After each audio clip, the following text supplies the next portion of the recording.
Welcome to the Atheist in Recovery podcast, where we talk about finding hope in recovery. And now your host, Dr. Adina Silvestri. Hola guys, and welcome to episode 78 of the Atheists in Recovery podcast. And today we're talking all about, it's a solo episode, and we're talking all about self-esteem and how low self-esteem can ruin your recovery. I definitely enjoy talking about low self-esteem because I see it in my office on a daily basis. And it's something that, when addressed, can really speed up one's healing and one's recovery. And so I love talking about low self-esteem. Today, we're going to talk about a few different things. We're going to talk about what self-esteem is, and we're going to look at 5-ish ways to banish low self-esteem, banish negative self-talk, increase self-worth, and really focus on taking back your relationship with yourself. Okay, let's get started. Number 1, listen to your language. Listen to the sentences that you're utilizing. These sentences are going to inform yourself as to what your core issues are, in case you didn't know them already. We all have a self-concept. We all have a way of thinking about ourselves, an identity that we adopt, and a set of labels that come with it.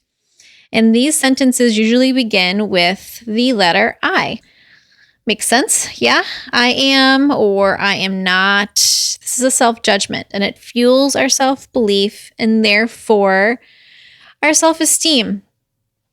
So listen to your language when I'm working with people, and this would be a good tip for you as well. And you might not hear it right away because you're so used to talking about yourself in terms of what you're not or where you're lacking. But once you get good at it, you can start to drop the negativity. So whenever I hear anything negative with the people that I work with, I immediately have them drop that sentence like a hot potato. Remember the game? Hot potato, guys, where you had to get rid of that potato quickly. You had to toss it to the next person. The same thing goes for the sentences. Get rid of those sentences. Toss them. Some people use the imagery of just, rocks, sort of throwing the rocks down into the sand or throwing them in water, or however you want to envision it, but get rid of the sentences. And then, of course, you replace them with something else. And that sort of leads us to number 2, who am I?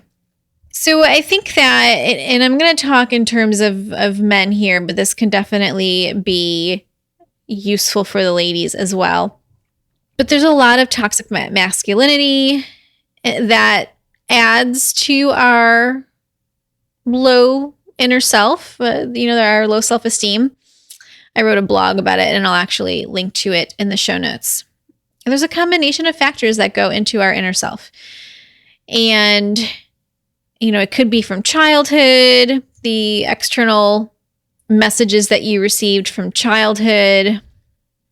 It could be environmental, that toxic legacy of pain, that chain of pain that I talk about in episode 61. There can be many different factors that go into creating this inner self.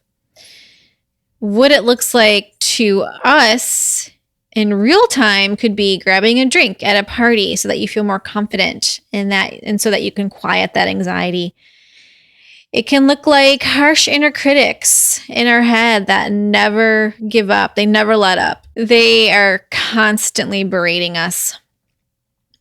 And so what happens then when you lose the coping mechanisms, even if they were negative? What happens when you lose the alcohol, when you lose the drugs, when you lose the praise, the external praise?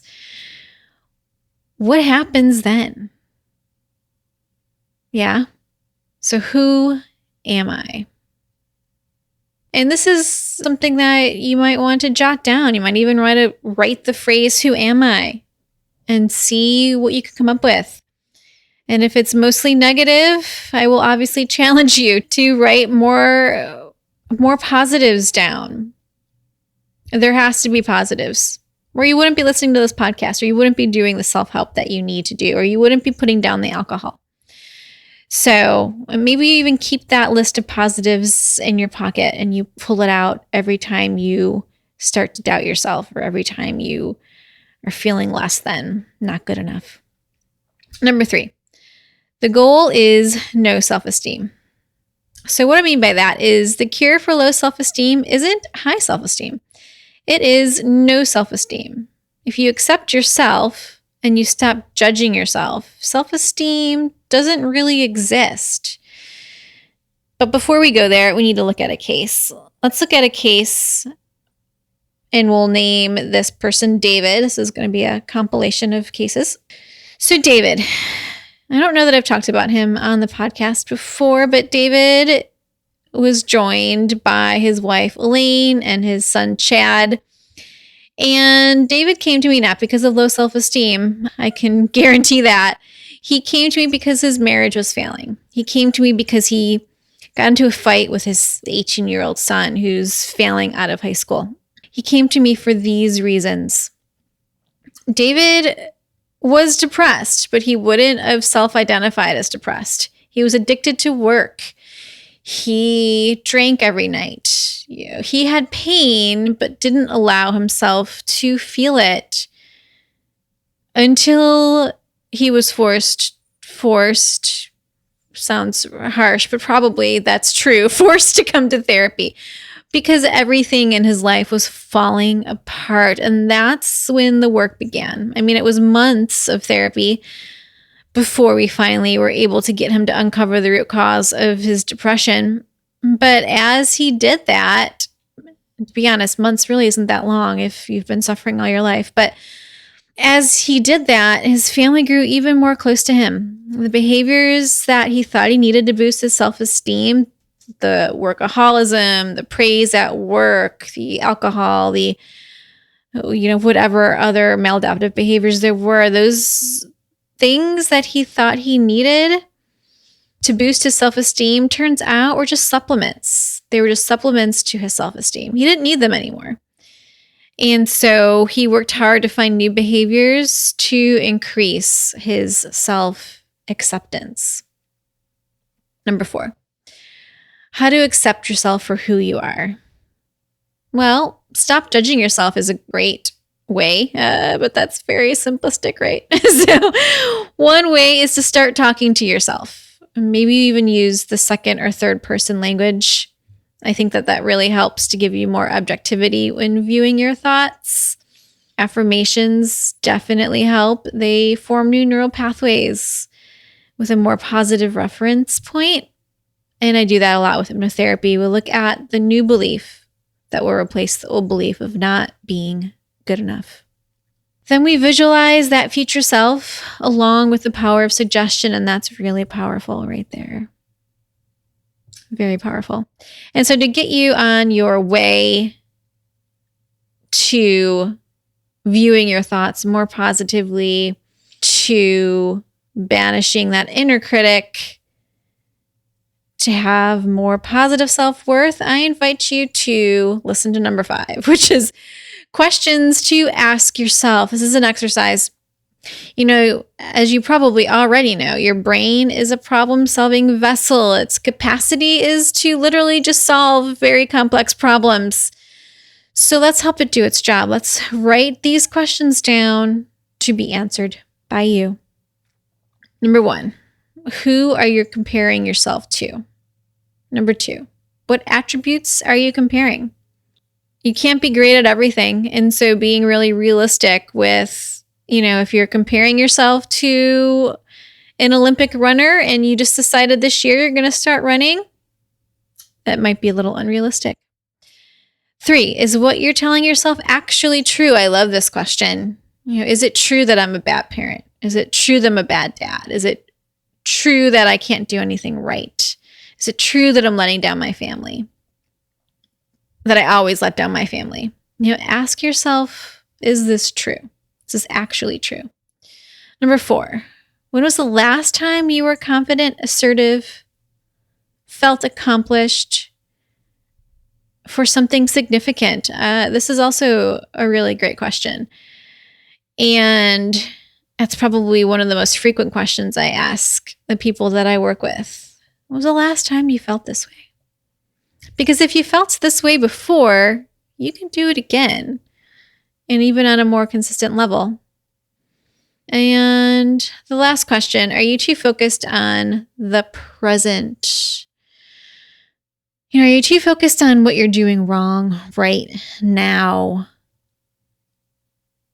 Maybe that means then you need to start thinking about your future you, because we all make mistakes.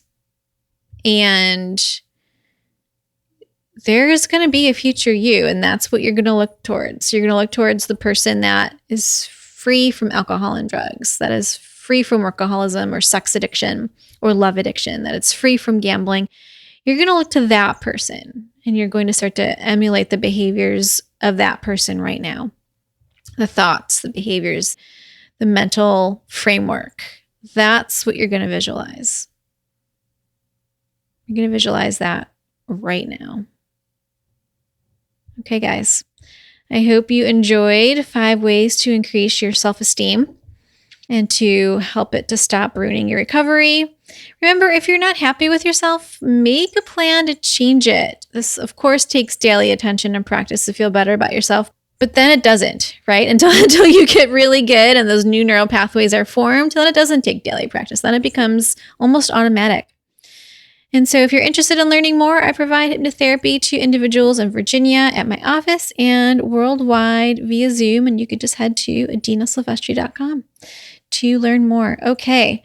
I hope you guys have a great rest of your day, and thanks for listening. Bye.